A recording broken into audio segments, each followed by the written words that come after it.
Hey guys, this is Jurdi, and today I'm going to talk to you about a topic that is dear to my heart, and that is completing relationships. Why that's important? Why is it important to complete relationships?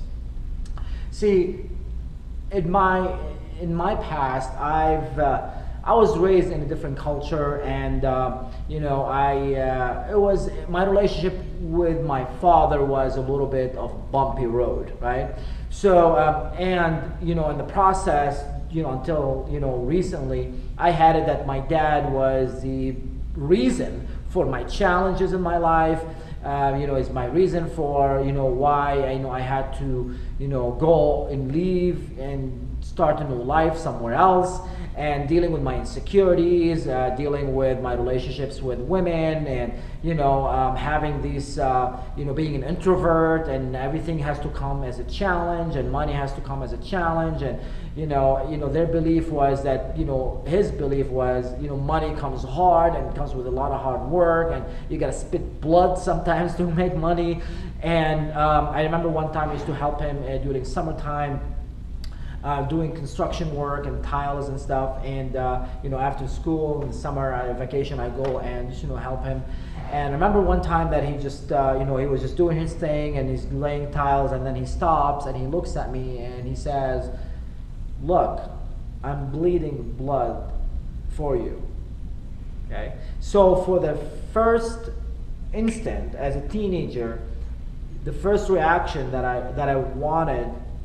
did was I just want to go and hide underneath a rock, because I was the cause of this suffering for my father, and I don't want to wish this on anybody, to cause someone to bleed because I exist. Okay, so as a result, I made a decision in the past that I will go and do it on my own. That I'm gonna just show my dad that I don't need you to suffer anymore, and I'm just gonna go do it on my own. So fair enough, I was 19, 20 years old. I left the country where I'm originally from, which is Lebanon, and I come here to the United States, and I go to school, and I graduated, and I started my own life. But until just recently, I always had it that my dad was a reason for my suffering. There's a reason why I just had to deal with all these insecurities and the lack of self-confidence that I had at some point. And that background of relatedness with my dad showed up in my relationship, not just with my dad, showed up in my relationship with women, showed up with my relationship with friends, even with money, dealing with money. So I just go and spend money left and right so I can feel validated, so I can feel loved, so I feel like I'm worth it, that I'm worthy, that I'm valuable. With women, I just wanted to go and prove myself that I'm lovable, so I wanted to go and date and meet women, so I get that temporary sense of validation and approval. With my family, I feel like I need to be the helper, the supporter, the one that look what I'm doing. I'm the big son, and the eldest, so I gotta make sure that my life is all together. I'm making enough money so I can help everybody else, so I can be a role model. So a lot of pressure on that. So a lot of that just came from the background of relatedness, with that decision that a teenager that made way back then. So why am I sharing that with you? Because consider you as well have made decisions in the past that is showing up in the future and is dictating who you are today. Okay? So we might think that our past is in the past where it belongs, but really if you think about it, and I'm going to take you through an example right now, that you will find out that actually our past is in our future. So let me demonstrate an example, and I got this from taking a lot of seminars with Landmark, and that's one thing that I got is for example, it's Friday afternoon, it's 4 o'clock, and that's the example they use, and now you're at work, and now your boss comes over and tells you, okay, well, there's a fire that we need to put off, which just means that you need to have to do some work and extra work to stay overtime. And your immediate reaction is what? Obviously you got to do your job, you're going to be subordinate. But deep down inside, you're probably not going to feel so good about it, right? You have to stay late, and you had some, things going on, so you don't want to stay late. However, consider that you have a ticket for your favorite vacation, like the Caribbeans, for example, or Hawaii, like right there in your drawer, okay, with your soulmate, with the person that you really want to spend time with, or with your best friend, or somebody that you really enjoy that you go in to this vacation with, and it's right there in your drawer. Now, are you gonna feel the same way, like resigned about it, that your boss asked you to stay a little late, knowing that you have a ticket that's waiting for you, later, the next day you're going to Hawaii? Most likely you wouldn't, would you, right? So again, now you go to the Caribbeans, or you just lay on the beach right there, and you just, right now it's Sunday, afternoon, and you're laying down on the beach, and now, fair enough, you see, you hear an airplane just, going right on top of your head, and now you look up and you see the airplane, and you remember that, in a few hours, you need to go back to your life. You need to go back where you live, and you go back to your job, to your life, and now how do you feel? So if you were like most people, you would feel like, oh, do I have to go back? I have to leave this, behind, and you're sipping on your favorite drink, and now you have to leave all that back behind and go back to work, right? So consider now that our past right now is in our future. It's not really in the past where it belongs. So though that you're sitting on that beach and now you're enjoying, you're supposed to be enjoying the moment, but you're already in the future. You're thinking, you're living in the future. So now the same thing goes with the question with the past. Is your past the same thing as in the future? The answer is yes. Consider that, because these relationships that happen in the past is dictating who we are in the future. And it's coming from that place, a decision we made since we were grown-ups, and we're growing up, and that's affecting who we are today. So for us, in order to create new possibilities, to create new future that we're excited about, it's important to complete these relationships, to put a closure on these relationships, because physics is, you can't have two things that exist at the same place at the same time, right? So you got this pen right here, and you got this hand right here, let's say. The hand taking space. You can't put the pen, the Sharpie inside the hand, unless you're gonna have to have a piece of metal, and that's gonna hurt, right? But otherwise, you can't have two things that exist in the same place, same time. Now, quantum physics has showed otherwise, but let's stick with Newtonian physics for now. And which means to you that in order for us to create a new future, a new possibility, something from the past that's taken space, we need to complete it and get rid of it. Okay? At least put a closure to it, because it's taking space, it's taking negative space. So that's why it's important for us to complete those relationships. And if we don't complete these relationships, then we're going to keep repeating the same thing over and over and over, and then we're going to want to expect different results, and what's the definition of that? It's insanity, isn't it? Right? So now, what is the process? What is relationships? What is that thing that we call, completing these relationships? Relationships in the past, relationships with, with the parents, relationships with friends, relationships with co-workers, with boss, with ex-wives, ex-girlfriends, ex-husbands. All of these are relationships. And consider that, let's say you had a bad breakup with a woman in the past, and now you want to meet a new woman, and you start looking for what that new woman doesn't have with your ex-wife, because you don't want to replicate the experience. But guess what? With that, you are creating the future that is affected and impacted by your ex-wife, by your past, one way or another. So if you are, raised in a broken, kind of family, which we all are, one way or another, right? And let's say you are, didn't have a good relationship with one of your parents or both, and so that's why you want to make sure that when you grow up and you have your kids, you want to give them what you didn't have, right? It's logical, right? It makes sense. Well, guess what? Because we didn't have that relationship with your parents, because you had this broken relationship with one of your parents, now you are changing that behavior so you would have a relationship with your children, right? So it is impacting our future.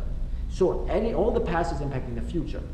I was like, okay, great, I got it, Cal, awesome. So now what? What would I do with it?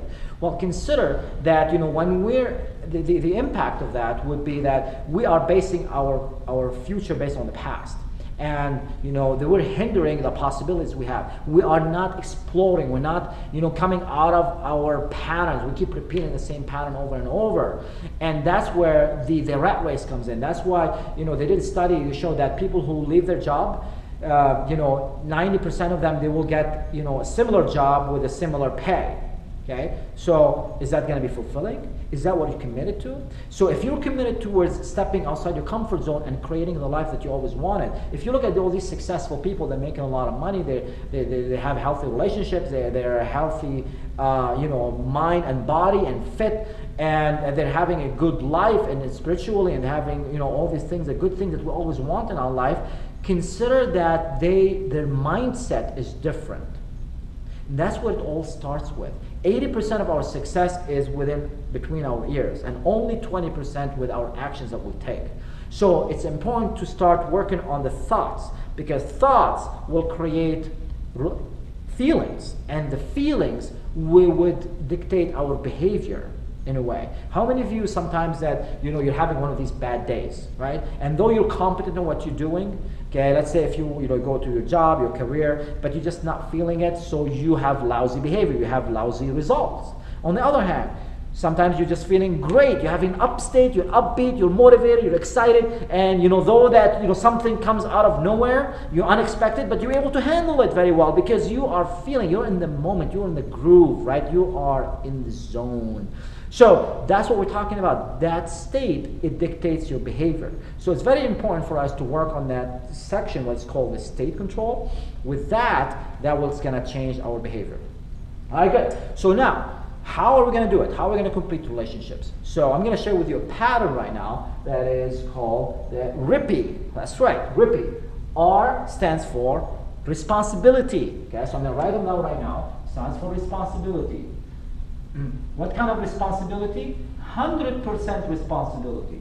You would want to take 100% responsibility for one thing that we can take responsibility for in that breakdown in that relationship with whoever that person is. It could be a parent, could be a wife, ex-wife, ex-girlfriend, boyfriend, anybody. And consider that, a lot of common questions I get, well, it's not my fault. When I say responsibility, it's not pointing a finger and saying it's fault. When we come in responsibility, we call it ownership. That's ownership. You're taking ownership of what happened because we're creating what happens. So, and this will give us power. There's a quote, and I give credit where credit is due, and that is, between stimulus and response, there's a space. And in that space lies our power and our freedom. Our power and freedom to do what? That's right, you got it, to choose, right, to choose. So we are the creators, we are the captains of our ships, we are the creators of our destiny. And though we think that it's someone else's fault, and I'm sure you have a lot of legitimate excuses or proof that to show that it wasn't your fault. I'm not talking about being fault. Just you are the cause of this happening one way or another. Whatever happened, we are the cause of what happens. And once we really get that, once you accept that we are the cause of what's happening in our life, that gives us power. That gives you power, so you could take ownership and say that, nothing outside of myself has caused me to be in the situation that I'm in right now. Because now you're giving your power away. But when you take ownership and say, I'm responsible for what happened, right now you are taking ownership, that means you're claiming your power back. And that, my friend, will give you the power to create. The power to create whatever possibility and future that you want for your life. Okay? So, find one thing. Now you say, Kyle, okay, so great. So find one thing good. So you can always find a one thing, yes? You could, and that makes it easier for us when you take responsibility for one thing. You can take responsibility for, find one thing. I take responsibility. Let's say if you're a boss, you're a manager, take responsibility when you're a subordinate. Say, I take responsibility. I came across a little bit harsh with a friend. You can take responsibility for, not being up to date with them, not catching up with them on the phone, with an ex-wife or ex-husband. You could, say, I take responsibility for not spending a lot of time with you. I've been so wrapped up with work work so he can bring money for us, and that's as a reason for us. That's, you know, some of that, you know, distance starts happening. You know, take responsibility for, you know, getting comfortable, not spicing up that relationship, not thinking outside the box. How can I make this relationship, keep it and maintain it, right? I got comfortable. You can take responsibility, a lot of things. You can take responsibility for with your parents. For example, in my case, you know, I take responsibility with my dad that, you know, I blamed him all these years. Like, he was the reason for me being the victim. He was the reason for me to be suffering all that much. He's the reason for, you know, having low self-confidence and all that stuff. And as a result, you know, that's when I share with you the next thing. Here's the impact. Okay, what was the impact? I'm going to share with you a little bit. But right now, you know, you just share one thing that you can take responsibility for. And now, why one thing? Because when you share one thing, there's a law in the universe, a law in communication that's called the law of reciprocation. The law of reciprocation. What does that mean? You know, when you send a Christmas card to someone else might send you a Christmas card next year. Okay, at least if they have some social etiquettes. If someone invites you to a birthday, you invite them back. If someone say hello, you say hello back. Even on the other hand of that, someone, you know, apologize. You know, you got in a conflict with someone and you apologize, and you know, if I apologize to you, you know what? I'm sorry, I went offline yesterday. I went overboard yesterday.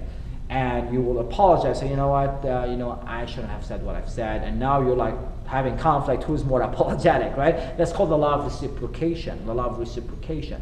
So with the law of reciprocation, it's important that you just trust in it. Don't be attached to it.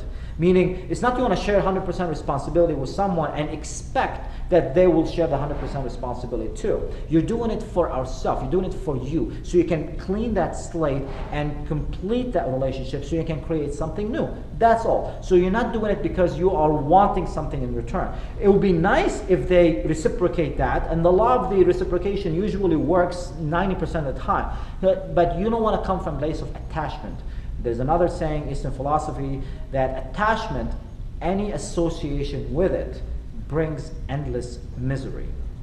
Attachment, any association with it, brings endless misery. When we attach to something, that's going to bring us misery because, you know, whether it's a great compliment, someone's given us a great compliment, yes, say more about me, say more, oh, thank you, I appreciate that, thanks for saying that, it really makes my heart warm, right? And consider when someone says something bad about you, it's like, oh, you're this, and you're that, and you're this, like, oh, why would you say that? And you become defensive, you know, defend yourself. That's where attachment comes in, because people are speaking, and they're whether they're giving a compliment or they're giving, you know, a criticism, they are sharing how they're feeling about themselves. They are sharing who they are with you, okay? So, you know, don't get attached. If someone gives you a compliment, thank you, okay? If someone is criticizing you and hammering you down, thank you for sharing. That doesn't make me that person. Buddha once said that if someone gives you a gift and you refuse to take that gift, to whom that gift belongs. If someone gives you a gift and you refuse to take that gift, to whom that gift belongs? It belongs to the person who was giving the gift. So if you're giving someone a gift and someone else refuses to take it, that gift belongs to you, right? So which means that someone is giving you criticism and you don't accept it, you don't take it from them, that means that gift belongs to that person. So we have the choice to either accept the gift or to, you know, and get defensive about it and get wrapped up around it, or we just say, okay, thank you for offering me that gift. That doesn't make me who I am, and now the gift stays with that person. All right? So 100% responsibility for one thing, and trust that the law of reciprocation will kick in. And if it doesn't, you're doing this for yourself, so you can go to sleep at night knowing that you completed that relationship, and now you can create something else. Okay? And many times people will come back later and they will take responsibility for something. So don't be attached to it. That's the key right here. Okay? Moving on to the next step. I stands for impact. You want to state the impact. Okay? Impact on who? You want to state the impact. Most people, they state the impact, you know, oh, you know, I apologize, you know, I came across a little bit harsh, I was having a bad week, I had, you know, one of my family members got in a car accident or whatever. You start like sharing with them like, what's really going on in your life, that's the impact on you. But people, though they may care, but this is not what they want to hear. People want to hear how that impact them. So the key here is they want to share the impact on them. Okay? The impact on them. So you would sound something like this, you know, I came across a little bit harsh, I got the impact on you, that you probably felt that you were spoken down to, or felt disrespected, something like that. Okay? So with that case, now you are creating that level of empathy, that bond with that person, because now you are speaking to what they're feeling. People connect on an emotional level. We don't connect on a logical level. So you're able now to speak to that feeling, the emotion that they probably have went through it. And you want to assume it, and they will correct you. The thing is, they will correct you. Once you open that space for them, they will correct you if this is how they felt about it or not. But the key here is to actually, you know, put yourself in their shoes and see the world from their eyes. How was that like for them, you know, when they were interacting with you at that specific time when the breakdown in that relationship happened, or the breakdown in communication had happened. Okay? Good. So now that you stated the impact, you created that empathy, you created that, you know, bond. Now it diffuses, you know, whatever it's something that is there, because now they're connected with you and they know that you got how they felt about it. People, they just want to be heard, they want to be understood, pretty much. And everything else comes later as a solution. But right now, the main thing is to diffuse the emotions, to get the emotions out of the way. And the most important and the most powerful tool you have in your arsenals, and that is empathy. Empathy is just putting yourself in their shoes and seeing the world from their own eyes. How is that like for them to be, you know, in that position? And putting yourself in their shoes and find out, like, okay, if I were them, how would I have felt? Okay? And I know it can be challenging sometimes, and yet that's what's going to create, you know, the empathy. It's going to open your horizon. That's going to make you a better leader. Leaders are empathetic. They're great listeners, and they really can speak to the emotions in their group with their followers. That's why their followers love these leaders. You know, we're talking about, you know, Nelson Mandela, for example. This man has been in prison for like, what, 30, 35 years? And, you know, someone will come out of that, you know, angry and upset, and you want to get, you know, you want to get everybody, all the white people out of there. No, he was empathetic. He put himself in their shoes, like, how would I felt if I'm there in this country and I'm, you know, in building something new, and I have somebody that is against me and they want me out of there. So they want to put you in prison. So they empathize with them, and they were able to speak to the emotion. As a result, you know, he was able to, you know, have his nation where they are today. All right? Now, P stands for promise. You want to make a new promise. Okay? A new promise. A new promise. A new promise so that it won't happen in the future. So it sounds something like this. You know, I want to make, you know, I promise that, you know, from now on, when I come over and talk to you, I'll make sure I put my emotions aside, or I'll deal with my own emotions before I come talk to you, or I'll make sure that I speak slower when I'm talking to you, or I'll make sure I train you before, or with a friend, I'll make sure that I'll catch up with you more often, or, you know, with an ex that you don't want to have anything to do with them, right? That's fine. Just make a promise, like, look, you know, you can count on me that, you know, we are moving in different directions, and I just want to be complete with that, and, you know, I wish you the best, and you can always count on me that I have nothing but, you know, good will and good wishes to you.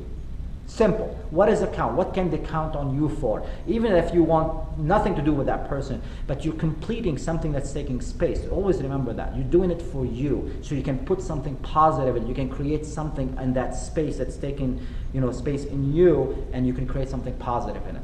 Okay? All right, so you're making a new promise on something like this. You know, I promise, or I make a new commitment, or you can count on me for, or whatever that is. Any of those languages, you make a new promise. This way you are creating the future. You are creating something, you know, for the future with that person. Okay? And I stands for intention. Okay? You want to declare the intention of the relationship. You want to declare the intention. So it's very important, because now you are creating the context of the relationship. Because my intention is to have a, you know, a teamwork relationship with you. My intentions have to have a loving, husband-wife relationship, girlfriend-boyfriend relationship. My intention is to have a partnership with you. If my intention to have a friendship, parental, partnership with you, you can always clear the intention. Why? You're creating the bigger picture right now. You're creating the context which you will step into with that person. Now they know where you're coming from. This is very important because that creates a big picture. Anything that is wrapped out around details, it will be taken care of if they're present to the big picture. Okay, so in my case, I remember when I shared that with my dad, and I took responsibility for blaming him, and I said the impact on him, that he felt that he's just being avoided. I was been avoiding him. I was treating him the same way he was treating me. He was very generous with me. He was, simply, giving everything he could. He was a hard worker, and yet my relationship with him has always been around respect and fear. It was not that friendship at the time. So I was treating him the same way when I grew up. That's the funny part. I was being generous with him. I was making sure his life is, his finances, things like that. He's making sure that he's secured. And yet, would I sit down and play a chess game with him? No. Would I sit down and have a beer with him? No. Right? So I was kind of like unconsciously treating him the same way he was treating me, not knowing that I was doing that until I really got present, to that pattern. And I started really going in depth with it, and I was able to share that with him. So I made a new promise, saying in the future, I promise that, I will be spending more time with you. I'll be, in communication with you. If there's anything that I don't like about your habits, I'll be just, pointing that out without having to fear that, okay, there's that barrier in the way, okay? And I stands for intention, because my intention is to create, that relationship that, I want, which is that friendship with you. Okay, simple as that.